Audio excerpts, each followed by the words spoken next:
Where is he, the leader of a nation at war, a man whose face is known across the globe, has seemingly vanished from the map? His bunkers are empty, his offices are damaged, rumors are swirling from Washington to Tehran. Is he hiding or is he running? Tonight, the world is asking one question: where is Benjamin Netanyahu? Welcome back to the Daily Report's YouTube channel, bringing you the latest global updates. It's a question that sounds like the plot of a political thriller, but for a former senior U.S. military official, it's a strategic reality.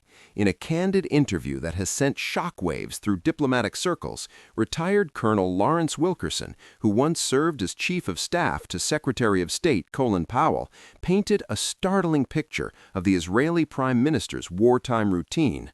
When a reporter pressed him on Netanyahu's absence from the public eye, Wilkerson's response was chillingly simple. He revealed that the Prime Minister is estimated to spend 90% of his time in the air on a plane, a ghost in the sky, moving constantly, never touching the ground. Why? Because the ground has become a kill zone. This isn't just paranoia, it's the new reality of modern warfare. Where is he, the leader of a nation at war, a man whose face is known across the globe, has seemingly vanished from the map? His bunkers are empty, his offices are damaged, rumors are swirling from Washington to Tehran. Is he hiding or is he running? Tonight, the world is asking one question: where is Benjamin Netanyahu? Welcome back to the Daily Report's YouTube channel, bringing you the latest global updates. It's a question that sounds like the plot of a political thriller, but for a former senior U.S. military official, it's a strategic reality. In a candid interview that has sent shockwaves through diplomatic circles, retired Colonel Lawrence Wilkerson, who once served as Chief of Staff to Secretary of State Colin Powell, painted a startling picture of the Israeli Prime Minister's wartime routine. When a reporter pressed him on Netanyahu's absence from the public eye, Wilkerson's response was chillingly simple. He revealed that the Prime Minister is estimated to spend 90% of his time in the air on a plane, a ghost in the sky, moving constantly, never touching the ground. Why? Because the ground has become a kill zone. This isn't just paranoia, it's the new reality of modern warfare.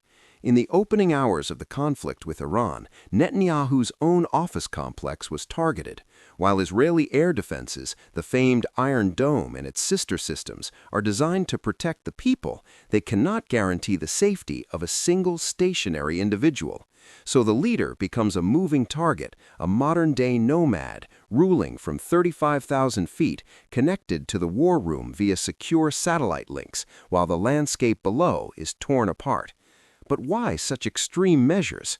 The same U.S. colonel offered a blunt assessment of the situation on the ground in Israel's bustling heartland.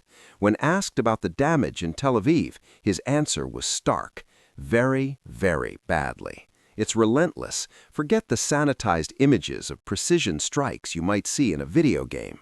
The reality, as described by military analysts and emerging satellite imagery, is that Tel Aviv is taking a pounding. It's a relentless, grinding campaign. While Israel's defense systems are among the most advanced on Earth, they are not impervious. They are designed to intercept, but Iran's strategy seems to be one of saturation, overwhelming the batteries, exhausting the interceptor missiles, and letting enough through to remind the world that no city is truly safe. Think of it as a fiscal and logistical war of attrition. Each Iranian missile or drone, while sophisticated, costs a fraction of the high-tech American and Israeli interceptors needed to stop it. The stockpiles are not infinite, and as the stockpiles dwindle, the vulnerability grows. This is the new math of warfare, and the equation is becoming increasingly difficult for the defenders. But the war isn't just being fought over Israeli cities, it's a regional conflict, and America, Israel's superpower ally, is feeling the heat directly. In a stunning development confirmed by American media, Iran has demonstrated a capability that many thought impossible. It has blinded one of the U.S. military's most prized defensive assets.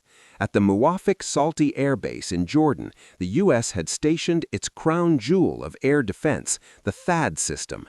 Its ANTPY-2 radar is a beast of technology, a massive football field-sized sensor designed to detect and track incoming ballistic missiles from hundreds of miles away. It's the eyes of the defense network. Its cost, an eye-watering $500 million. In a precision strike, satellite imagery now confirms that Iran took those eyes out. They destroyed the primary sensor. It was a surgical, devastating blow. For weeks, America had been reinforcing its bases in the region with THAAD and Patriot systems, building an invisible shield. Iran has proved that shield has a very real and very exploitable chink in its armor. This conflict, however, is not confined to military bases and bunkers. Its most profound impacts are being felt in the wallets and on the factory floors of ordinary people, from Texas to Toronto, from London to Mexico City. In its first 100 hours, the war cost the American economy an estimated $37 billion. Gas prices in the U.S. have skyrocketed to an 18-month high. Donald Trump, who promised to end wars, now finds his popularity tied to a conflict the American public never asked for. Polls suggest a majority of Americans view this as a war that isn't theirs to fight. The shockwaves are global. The business community in the UAE, a key American partner and a hub of Gulf commerce, is now openly critical. Why? Because their markets are bleeding. Their financial stability is under direct threat. When Iran targets American assets, the fallout hits Dubai's stock exchange just as hard as it hits New York's. The world is interconnected, and this war is severing those connections one by one. Iran has long threatened to close the Strait of Hormuz, a narrow passageway through which a fifth of the world's oil passes. While Tehran's military now clarifies they will only target Israeli and American ships, the damage is done. The uncertainty is the weapon. Insurance rates for tankers have soared. Shipping companies are refusing to sail. The mere threat has strangled the flow of black gold, sending energy prices into a volatile spiral that affects heating bills in Canada and transportation costs across Europe. And the web of conflict grows wider. It's no longer a simple two-state confrontation. In the north, Hezbollah has launched rocket attacks into Israel, wounding 8 soldiers, including the son of a top Israeli minister. The war is reaching the doorsteps of the decision-makers themselves. Meanwhile, a new chilling dimension has emerged.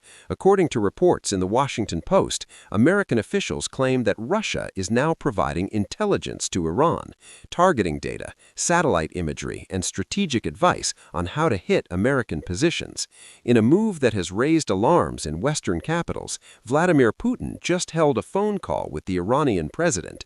Is this the beginning of a formal alliance? Is the war in the Middle East about to pull in a nuclear-armed superpower? In Tehran, there is a rumor that cannot be confirmed. Whispers suggest a new supreme leader has been chosen, but his identity remains a state secret. The logic, however brutal, is clear. Announce a leader, and you give America a target. So the leadership governs from the shadows, a ghost in the machine, mirroring the very tactics of their adversary.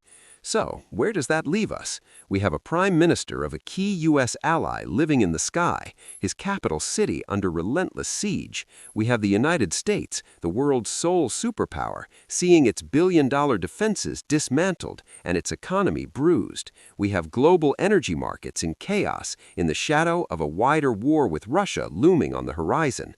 This conflict, sparked in the ancient lands of the Middle East, is no longer a regional problem. It has become a pressure cooker for the entire planet.